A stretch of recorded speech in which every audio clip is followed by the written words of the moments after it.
of our shows, you can visit our website. It's www.broadstreetradio.com.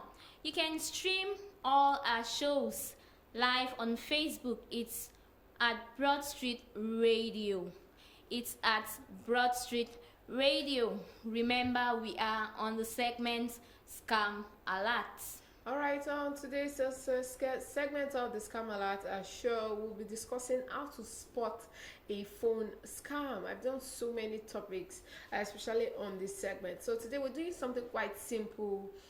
Not as simple though, but we're going to talk on this particular topic on a very, very light note. And so many of us must have come across different voice notes from scammers trying to swindle people. Exactly. And all that. The one that I always that I always remember was the one where the man was speaking Yoruba, and at the background you could hear like sirens or like ambulance at the back. And it's because you don't understand Yoruba. I would have said it in Yoruba. It was telling the man that Ekale sir, or that is good evening sir, that they just had an accident at Bini Ore Road, and as he is now, he's stranded. He really needs recharge cards to make some calls. So the person that was speaking in the corner said, how many people died in the accident? How many, all this type of information. Imagine. And the person kept giving info, different fake information. And at the end, the man said, please, MTN 500, that's what you should send. But MTN doesn't have 500, MTN has 400. 200, 100 naira. The MTN 500, that's what you should send. Blah, blah, blah, blah, blah. So, when he said that, the man just said, ole. That is, you're a thief, you're a thief. Okay. Then the scammer now replied saying, now started cursing the person. Man. Even myself, I've experienced it before. Wow. Yes. This one, it was even a lady that called me, and she was telling me, we got your account number. We noticed that there are some activities in your account. Blah blah blah blah. I just knew from the get-go that this is a scammer who has nothing to do with their time. Exactly. So I didn't even bother to respond or anything. And the next thing, she started raining insults on me. A friend of mine told me how her account was hacked, and before now she was called and asked some certain information about it, and she was like that she's not interested. At first she was told that MTN is giving out a certain MB to their customers and all of that, and she told the person that she's not interested, and the person said, well, that being a good MTN user, they have to just give it to her and all of that, that all she needs to do is to give them the digits that she will receive in her SMS in few minutes or seconds time. Before she would end the call, they sent her an SMS and with certain digits, and innocently she read it out to them. That was how they succeeded in hacking her account. Wow. Just like that. Wow. Some of us are quite smart with some of these things, but not everyone is that tech savvy. Exactly. To know that you are about to being scammed. Unwanted calls are a nuisance and can invade your privacy. Unwanted calls from anyone, could be from your cousin that is trying to get you out there to go and have fun, you don't want to go. It could be from anybody. But even worse, phone scams could cost you anywhere from a few naira to dollars to pounds to even your life savings. So the best thing you can do to protect yourself is to not answer calls from numbers you do not recognize. But that particular one is kind of very, very tricky though. Very, very tricky. Do you feel? Because for example, if you're running a business now, you can't just decide not to pick anybody's call. Yes, you can't just decide not to pick anybody's call. Because you won't have all your customers' line saved in your phone. Or on the other hand, you can use this app that is called Truecaller. so as to help you identify. Yes, so you can use that as well. Or if you don't do answer but don't know the caller, just hang up. Yes, it's as simple as that mere and simple act can save you from a lot of stress. Telephone scammers often try to hook you up with enticing offers, appeals for charitable causes, claims of being associated with the government. One happened yesterday. There's this blog that I follow, and there was this young man that posted a picture of him with an insecticide, wanting to commit suicide and all, and a lot of people tried to rally around him and try to help him out. He told the story that he had an issue, he had an accident, and then he got amputated or something like that. It was later that the blog now discovered that him and one other woman are conniving to scam Nigerians, that they've scammed so many people. Yes, that they've scammed so many people. I could remember during the End SARS protest, there was this particular man too on Twitter. He kept using the picture of a child that had like an ear infection, lying that that's his child and all. Kept using that picture. So many people donated money to that man.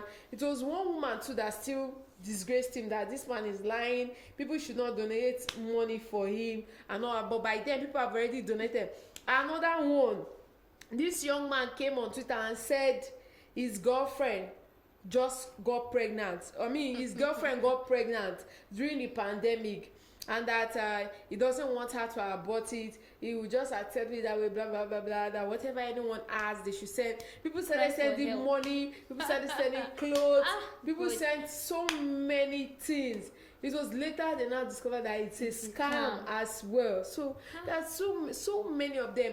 And the bad part is that once they do some of these things, it makes people to not want to support real and genuine people. Another one that happened to me on Saturday.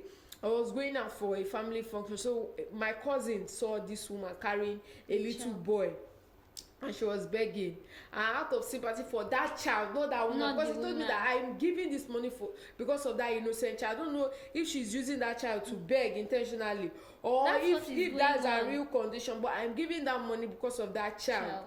So he gave the woman 500 naira. The next thing, the woman came and tapped the windshield and said, "Sir, please, next time you are passing, I want to start selling pure water. I want to."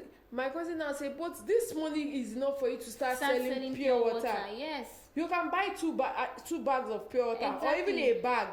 Whatever you get for in traffic, you use what the main money is, and get another one. Then you save the. But that you can start." So the thing got him upset, and I said, "Can you imagine people? I gave you one, and you are already giving me demand again for next time." Yes, so it makes it very, very difficult to assist people these days. Telephone scammers often try to hook you up with enticing offers and appeals for charitable causes, or claims of being associated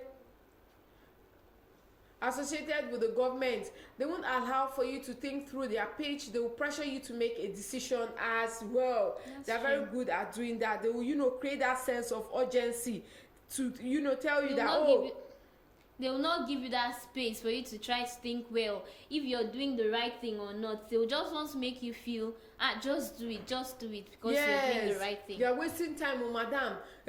So many people have been calling my phone. It's a lie. Nobody called them. They are all liars. So regardless of their behavior or message, a phone scammer's goal is to get you to either send them money or provide your personal information. That's true. Yes. So below are the warning signs of phone scam.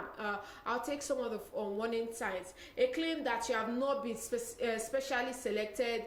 A claim that you have been specially selected, rather. For example, they might say, "Oh, our company did a promo last week and you were among the people that won, but you never put in for that promo." Exactly. You never did anything. You don't even know anything about it. So also the use of high pressure sales tactics and limited time offers, like the example I just gave. "Oh, this thing will after tomorrow, no more. If you like, don't buy it today." All this type of, for you to do it urgently. Yes. Reluctance to answer questions about the business or the offer. They are very good at doing this one.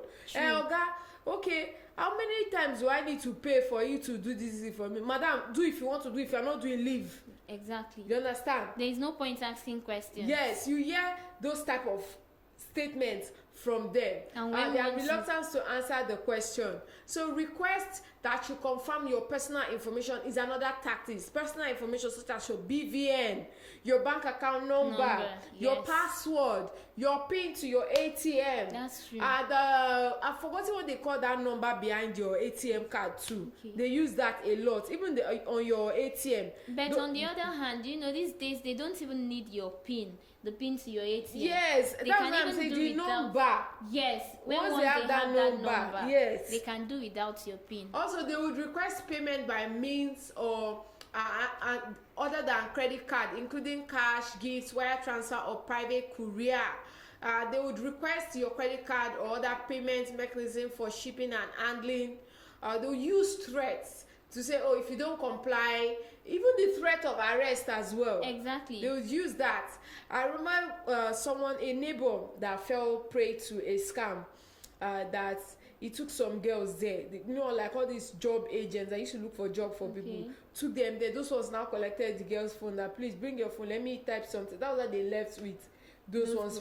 It was that guy that had to pay back the money for those boys for the girl's phone. So they use threat as well. And then the call starts with a pre-recorded message called a robocall. A pre-recorded message called a robocall. Also, claims you have a virus on your computer or request to log into your computer.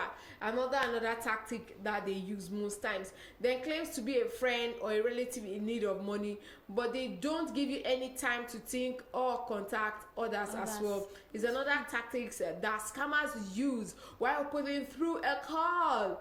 And like I always say, these days a lot of businesses fall prey to most of these scammers. Because then you can't pick the call that you can't pick you can't choose the call that you'd want to pick or not. It's a business. You have to take every call.